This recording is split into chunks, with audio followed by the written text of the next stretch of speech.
Biri kuvugwa yuko irangamuntu koranabuhanga yakozwe ndetse ikazanwa mu Banyarwanda igendeye kuri sisiteme ya Leta Zunze Ubumwe za Amerika.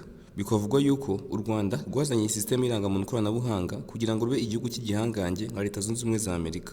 Ariko igisubizo nyacyo ni oya, ahubwo reka turebere hamwe inkomoko y'irangamuntu koranabuhanga igiye gukoreshwa n'Abanyarwanda uyu mwaka kugeza igihe tutaramenya. Ikindi kandi tunarebere ese itandukaniye he n'ikarita yitwa Social Security ikoreshwa muri Amerika. Abenshi muri mwebwe muri kujyana n'iyirangamuntu bikavuga yuko irangamuntu yakozwe igendeye kuri iyi karita iri muri Amerika yitwa Social Security. Bana natwe muri iyi video kuva itangiye kugeza irangiye kugira ngo usobanukirwe icyihishe hagati muri iyi ndangamuntu. Ikindi kandi ibuka gukanda subscribe kugira ngo dukomeze tubane mu nkuru zigufitiye akamaro kandi zikuranye ubwenge. Ibuka gusharinga ubigeze ku bandi bifitiye akamaro, uraba ukoze umusanzu ukomeye hano kuri Duo TV. Igitekerezo cyawe ni nyamibwa, nacyo ugishyire muri comment section. Abantu benshi mwagiye mutwandikira mutubwira yuko irangamuntu koranabuhanga ikorana na Illuminati, abandi mutubwira yuko igamije kugira ngo bajye batugenzura imirimo yacu ya buri munsi ndetse kandi bagenzure n'amakonti yacu y'amafaranga ari mu mabanki. Abandi nanone muratubwira yuko irangamuntu ifitanye isano n'ikarita ikoreshwa muri Amerika yitwa Social Security. Gusa muri ibyo bisubizo nta gisubizo nyacyo kirimo. Ubundi reka tubanze turebere hamwe ubundi iyi karita Social Security abantu benshi bagiye bagiranye n'irangamuntu koranabuhanga, ubundi iyi karita ihuriye he n'irangamuntu yacu tugiye gufata, cyangwa nanone iyi karita niyo mpamvu yatumye ijya amajwi cyane mu ikorwa ry'irangamuntu koranabuhanga yacu.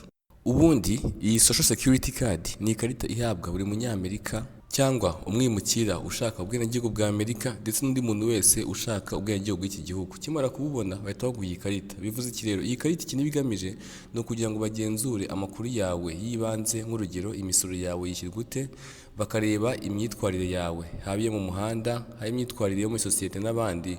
Mbese iyi karita nayo ibirimo ya makuru ajya guhura n'aya makuru yacu ari kwirangamuntu koranabuhanga.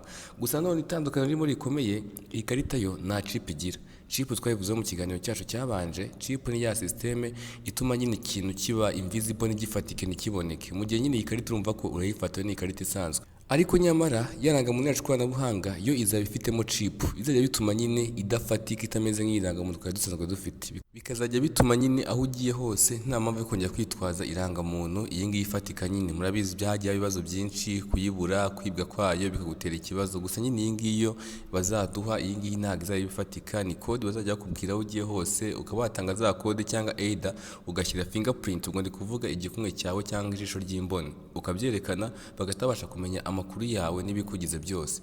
Ubwo itandukaniro rya mbere. Icya kabiri, iyi Social Security card nanone nta foto yawe ijyaho, ni imyirondoro amazina asanzwe na code nyine ni imibare bita SSN, ni code nyine ibikuranga igutandukanya n'abandi bantu muri rusange. Gusa none abangaba ni abaturage ba Leta Zunze Ubumwe za Amerika.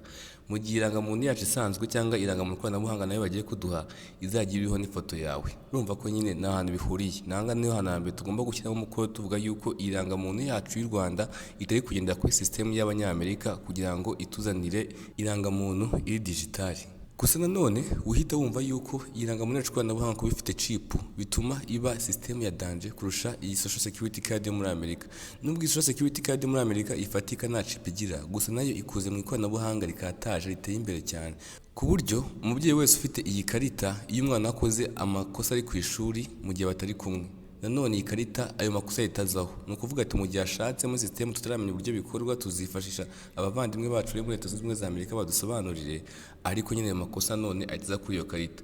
Ya makosa wakoze mu muhanda, wabyuye amaferuje cyangwa ukaba warashyizeho umuvuduko unarenga ukaba urengeje, ayo makosa yose arikusanya akajya kuri iyi karita. Numva ko niyo terambere muri Afurika ngana gutoregera abagira iterambere kataje. Ariko nanone ntabwo nanone twabigiranya n'irangamuntu yacu. Icyo ni kimwe rero. Ubwo abantu bose bagiranye iyi karita bakagira n'irangamuntu yacu koranabuhanga, ndakeka icyo ngicyo gisobanutse kandi gikemutse. Ahubwo mureke twirebere ubundi inkomoko y'irangamuntu. Irangamuntu yavuye hehe, byagenze ute kugira ngo u Rwanda ruyisange mu irangamuntu igomba gukoreshwa uyu mwaka. Tunarebere hamwe ubundi ni ikihe kintu kigamijwe kugira ngo ishyirwe mu bikorwa byihuse bitarenze uyu mwaka. Ubundi iyi EID cyangwa irangamuntu koranabuhanga abantu batangiye kuyitekerezaho mu 1990 kugeza mu 2000. Ubwo ngaho ni ku rwego rw'isi muri rusange, nubwo isi yatangiye kugikoresha izi smart card ndetse n'ama master card, ndetse kandi nabwo batangiye kuvumbura kujya gukoresha systeme ya biometrics. Ubwo ndavuga nyine systeme irimo amakuru agendeye ku bikumwe ndetse n'imboni z'amaso. Mu mwaka w'ibihumbi 2002 Estonia yabaye igihugu cya mbere ku isi yose cyashyize mu bikorwa iyi rangamuntu koranabuhanga igamije gukoreshwa mu matora, kwishyura imisoro no kubona serivisi za leta ndetse no mu ikoranabuhanga rya interineti. Nyuma yaho ibihugu byinshi by'i Burayi ndetse n'ibyo muri Aziya na Amerika bigenda bifatiraho iyi sisiteme. Afurika rero yo yatangiye gushyiramo imbaraga mu mwaka w'ibihumbi 2010 kugira ngo barebe ko nabo batangiye gukoresha iyi rangamuntu koranabuhanga. Ibihugu nka Nigeria, Kenya ndetse na Afurika y'Epfo bitangira kujya bishyira amarangamuntu yabyo sisiteme ya biometrics, nyine no kuvuga ati sisiteme y'igikumwe, imboni z'ijisho n'ibindi. Ibi ngibi rero byari intangiriro kugira ngo batangire kuvugurura iyi sisiteme isanzwe irangamuntu ifatika bashyira mu sisiteme y'irangamuntu koranabuhanga cyangwa electronic ID. Mu Rwanda rero ikigo gishinzwe indangamuntu National Identification Agency cyangwa NIDA cyatangiye kuvugurura no gushyira ku murongo irangamuntu koranabuhanga cyangwa irangamuntu igezweho mu rwego rwo koroshya serivisi za leta no kwihuza n'ikoranabuhanga nko kwishyura imisoro, ubwisungane mu kwivuza ndetse n'ibindi byinshi cyane.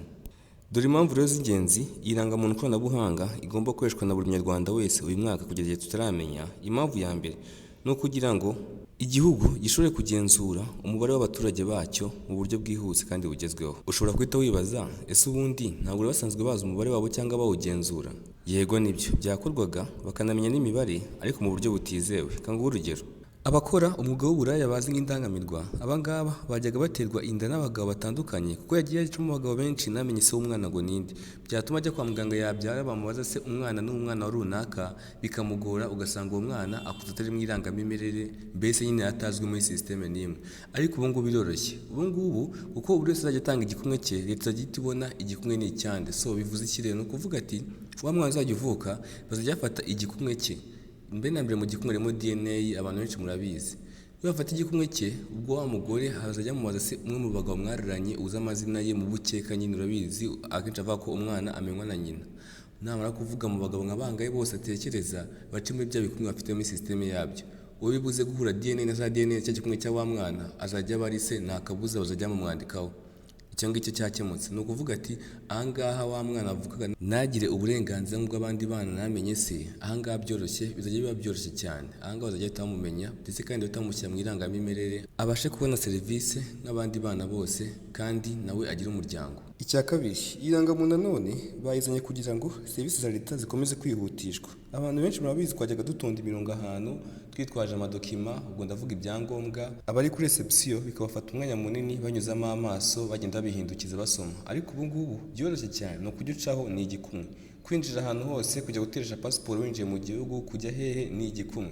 Urumva ko iyo sisiteme ni sisiteme yoroshye cyane. Icya gatatu, guhuza serivisi za leta n'iz'ikoranabuhanga, ukabasha kuba wabikuza no kubikuza amafaranga ari kuri banki utarinze ugerayo, ukaba wakora transaction yawe uyishyira ku wundi muntu cyangwa wohereza amafaranga mu kindi gihugu bitagusabye guhaguruka aho uri. Urumva ko aho ngaho abakora ubucuruzi mpuzamahanga iyo serivisi ni iyanyu, birabareba. Urumva ko baborohereje uburyo muzajya mwohereza ibintu byanyu ndetse mukanabyakira bitarinze bisaba kuva aho wari uri. Icya kane nyine nk'ibisanzwe, irangamuntu ije kugira ngo igikoreshwe mu matora no mu igenzura ry'abaturage. Ahangaha akari naho abantu benshi mwagiye mutwandikira muvuga yuko irangamuntu ije kugira ngo ijye itugenzura ibintu byacu dukora bya buri munsi, ariko nanone leta ifite mu nshingano kugira ngo ijye itugenzura. Ese wowe urabyumva gute? Igitekerezo cyawe kitubwire kandi utubwire n'icyo twakoraho ubutaha kugira ngo tubashe gusobanukirwa twese nk'abanyarwanda muri rusange. Aha rero niho duhina ikiganiro cyacu cy'uyu munsi. Gina Rigarius nk'ibisanzwe, ahangaha turi ni kuri Duo TV. Ibuka gukanda subscribe, like, share na comment kugira ngo dukomeze tubane mu nkuru nziza kandi zunguranye ibitekerezo. Dukomeze tubane ubutaha. Ciao.